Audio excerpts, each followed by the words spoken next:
और चले इसी बीच अब रुक करेंगे इस वक्त की बड़ी खबर की ओर, जहां आपको बताते चलें कि छत्तीसगढ़ में नगरीय निकाय चुनाव के लिए वोटिंग शुरू हो चुकी है। जहां निकाय चुनाव के लिए सुबह 8 बजे से यानी कि अभी कुछ देर पहले से वोटिंग शुरू हो गई।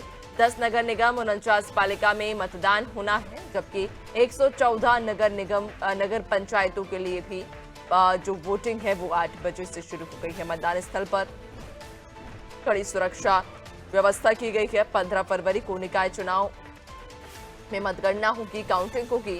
रायपुर निगम के 70 वार्डों में मतदान होगा। तो आपको बताते चलें कि छत्तीसगढ़ नगरीय निकाय चुनाव के लिए वोटिंग शुरू हो गई है, जहां जनता अपने घरों से निकलकर के मतदान केंद्रों पर पहुंच रही है अपना कीमती वोट डालने के लिए। कुल 10 नगर निगम, 49 पालिका और 114 नगर पंचायत के लिए वोटिंग जारी है। थोड़ी देर पहले ही वोटिंग शुरू हो चुकी है और 15 फरवरी को निकाय चुनाव की काउंटिंग होगी।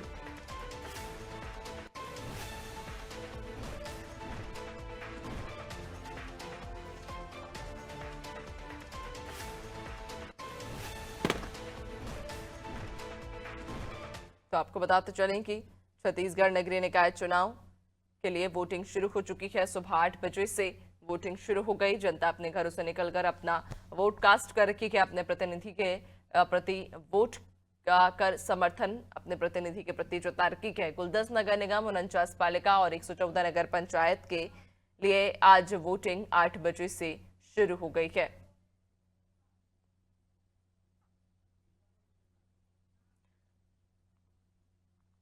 तो आपको बता दें चलें कि 15 फरवरी को निकाय चुनाव की मतगणना होगी, काउंटिंग होगी। आज वोटिंग हो रखी है, 15 फरवरी को काउंटिंग होगी, जब ये स्पष्ट हो जाएगा कि जनता ने आखिर किसे चुना है। तो रायपुर निगम के कुल 70 वार्डों में मतदान अब शुरू हो चुका है।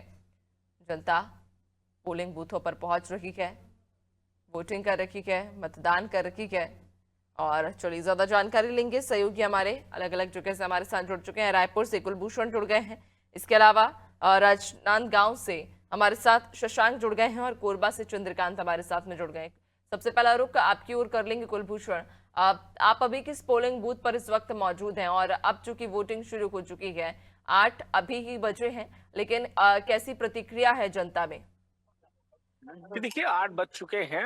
मतदान यहाँ पर शुरू हो चुका है। मैं इस वक्त पुरानी बस्ती सरस्वती स्कूल में यहाँ पर मौजूद हूँ। अब बहुत ही बड़ा और संवेदनशील पोलिंग बूथ ये माना जाता है। काफी बड़े संख्या में यहाँ पर लोग आते हैं। और ये मैं आपको दिखा दूं कि जिस तरह से अभी यहाँ पर मतदान अभी शुरू किया गया है, और अभी ये जो अभी के शुरुआती दौर आप यहाँ पे मतदान के देख सकते हैं कि किस तरह यहाँ पे पूरी व्यवस्था जो है मतदान के यहाँ पर कर ली गई है। टीम पूरी तरह से तैनात है, लोग आ रहे हैं, लगातार मतदान यहाँ पर कर रहे हैं। लंबी कतारें जो हैं लोगों की, यहाँ पर आप मेरे पीछे यहाँ पर देख सकते हैं कि लंबी कतारें जो हैं वो लोगों की सवेरे से ही यहाँ पर लगना शुरू हो चुकी है। लोग इंतजार में काफी लंबे समय से यहाँ पर बैठे हुए थे। मतदान का ये दौर है यकीनन तौर पर, क्योंकि ये लोकल चुनाव होता है, लोकल पार्षद के चुनाव होता है, लोकल लीडर्स इसमें होते हैं।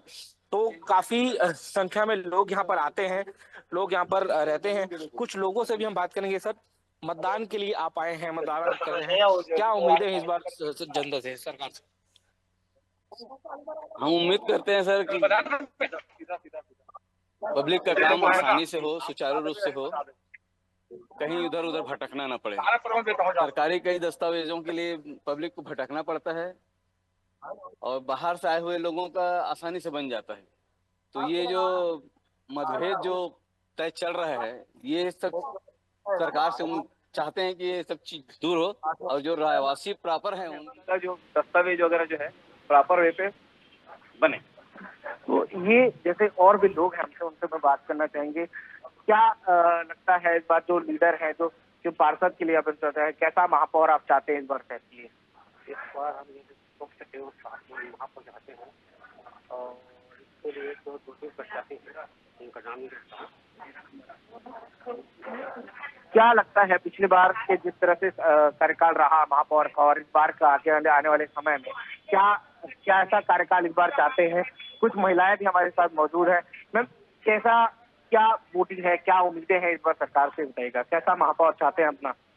हमारे शहर का विकास कर सके, हमारे मोहल्ले का, शहर का, गलियां हैं ये सब अच्छे से हो, लाइट वगैरह है, ये सब समस्याओं का समाधान हो सके। अच्छा महापौर चाहिए और मोहल्ले में पार्षद भी, नली वगैरह है ना, कचरे वगैरह वो सब सफाई होना चाहिए अच्छे से, ऐसे ही चाहते हैं। तो यकीनी तौर पे एक ज्यादातर जो लोग हैं वो आम सुविधा, क्योंकि आम सुविधा जन सुविधा जो है जिसकी कमी अक्सर उनको रहती है और अक्सर उन लोगों को इन समस्याओं से जूझना पड़ता है। वहीं सरकारी जो दस्तावेज होते हैं, चाहे वो आधार कार्ड का हो, चाहे किरायानामा हो, चाहे छोटे मोटे चीजों के लिए जो पार्षद और जो महापौर की जो जरूरत होते रहती है, उन सब चीजों के लिए काफी समस्याएं लोगों को होनी पड़ती है। उन की जो सुविधा है वो लोगों को आसानी से हो, आसानी से सरकारी पेपर उपलब्ध पड़ जाए, जो लंबी कतारें लगनी पड़ती है, जो समस्याएं लोगों को होती हैं वो ना हो, इन सब चीजों के लिए वो की सुविधा जो है वो जनता चाहती है और इसी के लिए इस बार एक स्वच्छ और साफ महापौर का जो डिमांड है वो जनता का है। जी बिल्कुल, यानी कि इस बार जनता ने अपने जो मुद्दे हैं उन्हें फिक्स किए हुए हैं और उन्हीं मुद्दों के आधार पर जनता इस बार अपना प्रत्याशी चुनेगी जो उनकी समस्याओं का हल कर सके, जो उनकी परेशानियों को समझ सके। बने रहिएगा और भी आगे आपसे अपडेट्स लेंगे। कोरबा की ओर रुख कर लेते हैं। कोरबा से हमारे सहयोगी चंद्रकांत हमारे साथ बने हुए हैं। चंद्रकांत, आपके पीछे हम जो तस्वीरों में नजर आ रहा है, संभवतः शायद जो मतदाता हैं वो बढ़ चढ़कर पहुंच रहे हैं और अभी महज 8:10 ही हुए हैं, यानी कि 10 मिनट ही ऊपर हुए हैं मतदान को शुरू हुए और 10 मिनट में ही इतनी लंबी लाइन, ये साफ दर्शाता है कि लोग यहाँ पर जागरूक हैं और काफी उत्सुक भी है मतदान के लिए।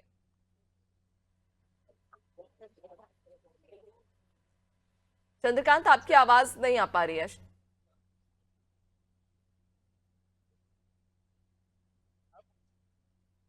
जी, मैं बताना चाहूंगा कि कोरबा जिला में ये पहली बार है जो बांकी मुगरा नगर पालिका परिषद बनने के बाद जो यहाँ के स्थानीय जो लोग हैं पहली बार यहाँ पे अपना पार्षद की चुनाव करेंगे पालिका के बनने के बाद जो है, और यहाँ पे अध्यक्ष के भी जो चुनाव करेंगे पहली बार करेंगे। इसीलिए यहाँ पे बांकी मुगरा में आप मेरे पीछे में देख सकते हैं कि किस प्रकार से लाइन लगे हुए। सुबह 7 बजे से यहाँ पे स्थानीय लोग जो है अपने स्थानीय पार्षद चुनने के लिए, अपने और अध्यक्ष को चुनने के लिए यहाँ पे सुबह से लाइन में लगे हुए हैं।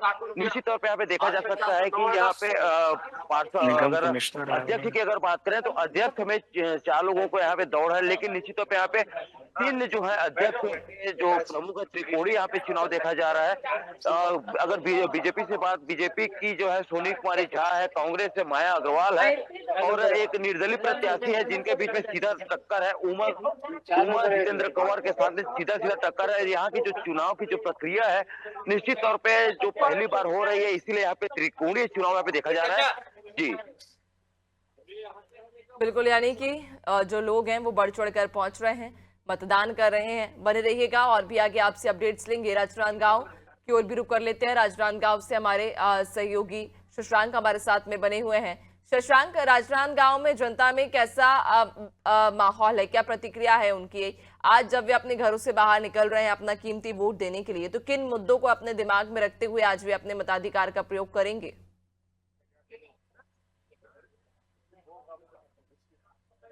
शशांक, आपकी आवाज नहीं आ पा रही है।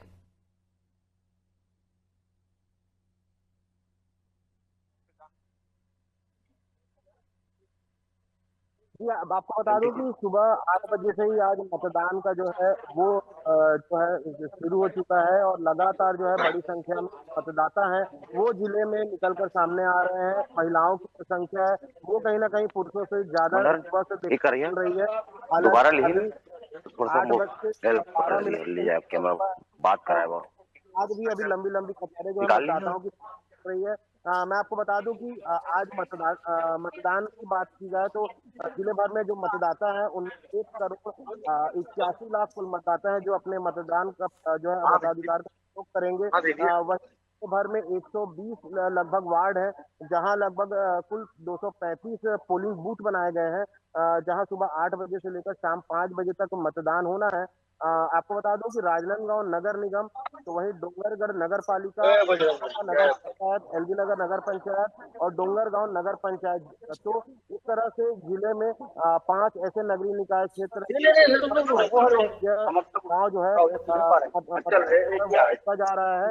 वहीं लगातार जो है बड़ी संख्या में जो मतदाता को देखते हुए प्रशासन के द्वारा भी छांव, पीने के पानी, बैठने की व्यवस्था और सुरक्षा व्यवस्था की जो है पुख्ता इंतजाम किए गए हैं। वहीं लगातार जो है जो प्रशासन से जानकारी निकलकर सामने आई है, 235 मतदान केंद्र जो जिले में बनाए गए हैं, वहां लगभग 1000 से अधिक जो है कर्मचारी जो है वो अपनी सेवाएं दे रहे हैं। जहां 1 करोड़ 81 लाख जो है मतदाता जो है वो अपने मताधिकार का प्रयोग करेंगे। बात की जाए सीधी टक्कर की तो जो राजनांदगांव नगर निगम क्षेत्र है वहां पर मधुसूदन यादव भाजपा की ओर से प्रत्याशी है, तो निखिल द्विवेदी कांग्रेस की ओर से प्रत्याशी है। वहीं धर्मनगरी डोंगरगढ़ में रमन डोंगरे भाजपा के प्रत्याशी हैं, तो नलिनी मेश्राम कांग्रेस की प्रत्याशी है। वहीं कई निर्दलीय प्रत्याशी भी हैं जो अपने दावेदारी ठोक रहे हैं। वहीं 51 जो है नगर निगम में वार्ड है जो राजनांदगांव में, जहां लगभग सीधी टक्कर कांग्रेस और भाजपा के बीच में मानी जा रही है। वहीं जो है 24 वार्ड डोंगरगढ़ में आते हैं और 15 जो है छुरिया और डोंगरगांव में वार्डों की संख्या है। इस तरह से जो चुनाव है वो शुरुआत हो चुका है और कहीं ना कहीं दोनों ही पार्टी अपनी जोर आजमाइश में लगी हुई है। मतदाता भी जो है वो बड़ी संख्या में सुबह से ही निकलकर जो है सामने आ रहे हैं। तो कहीं ना कहीं प्रशासन ने भी जो वोटर्स को जगाने की कोशिश की गई थी वो भी कहीं ना कहीं सफल होती दिखाई दे रही है शुरुआती रुझानों में। तो इस तरह से जो तमाम जो है व्यवस्थाएं हैं वो भी चाक चौबंद है जी। बिल्कुल, यानी कि व्यवस्थाएं पुख्ता की गई हैं और जिस तरह से लाइन भी हम आपके पीछे देख पा रहे हैं, न सिर्फ महिला बल्कि पुरुषों की भी, और ये साफ दिखाता है कि लोग जागरूक हैं, अपने घरों से निकल रहे हैं, अपना कीमती वोट अपने प्रतिनिधि के लिए के समर्थन में कहीं ना कहीं आज पहुंच रहे हैं पोलिंग बूथ पर और कर रहे हैं। बने रहिएगा और भी आगे आपसे अपडेट्स लेंगे। कुलभूषण की ओर रुख कर लेते हैं। कुलभूषण, जिस तरह से आप जानकारी दे रहे थे कि जिस पोलिंग बूथ पर आप मौजूद हैं उसे संवेदनशील पोलिंग बूथ की कैटेगरी में कहीं ना कहीं गिना जाता है। ऐसे में अगर बात हमें सुरक्षा व्यवस्थाओं की करें तो क्या सुरक्षा व्यवस्थाएं हैं, और अगर संभव हो तो आसपास में जो लोग हैं, जो मतदाता आ रहे हैं या वोट करके घर वापस जा रहे हैं, उनसे भी चर्चा करने की कोशिश कीजिएगा और उनसे भी ये समझिए कि आखिर आज जब वे घर से निकले हैं अपना कीमती वोट देने के लिए, तो अपने दिमाग में किन मुद्दों को लेकर निकले हैं, किन चीजों को लेकर निकले हैं, कि आखिर किन मुद्दों के आधार पर वे अपना आने वाला प्रतिनिधि चुनेंगे। जी देखिए, जिस पोलिंग बूथ में मैं मौजूद हूँ यकीनन तौर पर, क्योंकि काफी बड़ा ये पोलिंग बूथ है, काफी बड़ी संख्या में यहाँ पर लोग आते हैं और यही वजह है कि 2-3 वार्ड के यहाँ पर अक्सर यहाँ पर मतदाता केंद्र यहाँ पर बनाए जाते हैं। हमारे साथ यहाँ पर निगम कमिश्नर भी यहाँ पर मौजूद हैं, उनसे हम जानना चाहेंगे। सर, एक बड़ी चुनौती है पूरे जिले भर में आपको यहाँ पर जो की व्यवस्था है, हर जगह पर मतदान यहाँ पर होना है, क्या व्यवस्था यहाँ पर की गई है? हर जगह पर किस तरह की व्यवस्था है? कितने पुलिस फोर्स लगाए गए हैं, बताइए। जैसे आप देखेंगे हमारे जो डीओ साहब हैं, कलेक्टर डीओ हैं हमारे कलेक्टर सर, और उनके नेतृत्व में उसके बाद हमारी जो पूरा टीम लगी हुई है, आरओ एआरओ, उसके बाद जोन कमिश्नर्स, जोन की टीम लगी हुई है। सभी मतदान बूथ में हम लोगों ने पूरा एक केंद्र में हम लोग बैठने का व्यवस्था की है, छाया की व्यवस्था की है, पानी का, उसको व्हील चेयर का, सभी जगह सभी चीजों का व्यवस्था है। और लोग अभी देखेंगे आप 8 बजे से शुरू होना है और अभी कितना बड़ा ज्यादा भीड़ उमड़ा हुआ है। मैं तो 5-6 बूथ अभी देख के आ चुका हूँ, सेंटर वगैरह देख के आ रहा हूँ। काफी लोगों में उत्साह है। जो भी बेसिक इश्यूज हैं जो हम लोगों ने सभी मतदान दल, उसके बाद हमारे पोलिंग ऑफिशियल, सबके लिए हम लोगों ने बेसिक फैसिलिटीज बना के रखी हुई है। काफी टीम डिस्ट्रिक्ट एडमिनिस्ट्रेशन निगम की टीम काफी मेहनत की है इसमें। सर, कुछ संवेदनशील ऐसे पोलिंग बूथ भी हैं जहां पर कुछ विवाद की स्थिति, ऐसे में किस तरह से फोर्स को वहां पर लगाया गया है? क्या जो दिशा निर्देश है वो दिए गए हैं? हम लोग बराबर पुलिस के साथ हम लोग पूरा मीटिंग करके हम लोग आइडेंटिफाई किए कहाँ पे कौन कौन से सेंसिटिव बूथ है या कौन कौन से बूथ में कोई इश्यूज वगैरह हो सकता है। और उसके लिए हम लोगों ने स्टैंडिंग इंस्ट्रक्शन वगैरह जारी किया हुआ है हमारे सभी ऑफिशियल्स को। उसके बाद पुलिस भी इसी हिसाब से डिप्लॉय किया गया। हमारे पास एक मोबाइल टीम भी रहेगी पुलिस की, जो ऐसे कोई इश्यूज वगैरह ये होगा तो रिजॉल्व करेगी। उसके साथ साथ हमारी पूरा टीम है, जो हमारे एग्जीक्यूटिव मजिस्ट्रेट्स हैं और हमारे निगम की टीम है। कहीं पे भी कोई इशू होगा तो हम लोग विल रीच आउट, है ना। और वो एक सभी से अपील है कि वोटिंग का जो इशू है, वोटिंग ये है बेसिक है कि इसमें पीसफुली आप सबको देना है, तो सभी को शांति बना के वोटिंग ये कराना है। कहीं पे कोई गड़बड़ी है तो तुरंत हम लोग को इन्फॉर्म करें, हम लोग रिजॉल्व करेंगे। तो ये देख सकते हैं कि किस तरह से जो व्यवस्था है पूरी निगम की टीम की यहाँ पर की गई है, क्या क्या चीजें लगाई गई हैं हर तरह के लोगों के लिए, चाहे वो बच्चे हों, चाहे बूढ़े हों, चाहे विकलांग हो, सभी के लिए यहाँ पर हर तरह से यहाँ पर जो व्यवस्था है वो पूरी यहाँ पर कर ली गई है। जो क्योंकि ये इलाका ऐसा आता है जहाँ पर 102 वार्डों के जो प्रत्याशी हैं उनका ये पोलिंग बूथ यहाँ पर आते हैं, यहाँ पर मतदान केंद्र यहाँ पर आते हैं। जो लोग यहाँ पर हैं, जो सुबह से ही यहाँ पर लगे हुए हैं, कैसी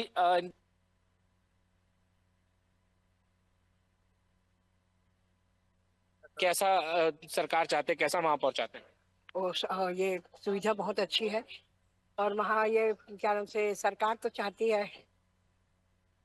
कैसा, क्या दिक्कतें क्या आती हैं आप लोगों को, क्या ऐसा चाहते हैं कि वो दिक्कतें इस बार चुनाव में खत्म हो जाए?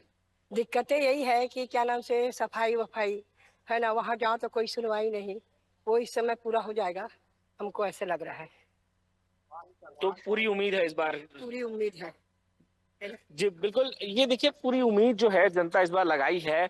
कुछ लोग हैं जो लगातार जो यहाँ पर वो ये भीड़ आप देख सकते हैं कि किस तरह पब्लिक की आ रही है यहाँ पर। सर, कैसा व्यवस्था आप यहाँ पर आए हुए हैं, कैसी व्यवस्था, कैसा सरकार इस बार चाहते हैं, कैसा हो पार्षद और कैसा हो आपका महापौर, क्या दिक्कतें होती थी, क्या उम्मीदें हैं इस बार?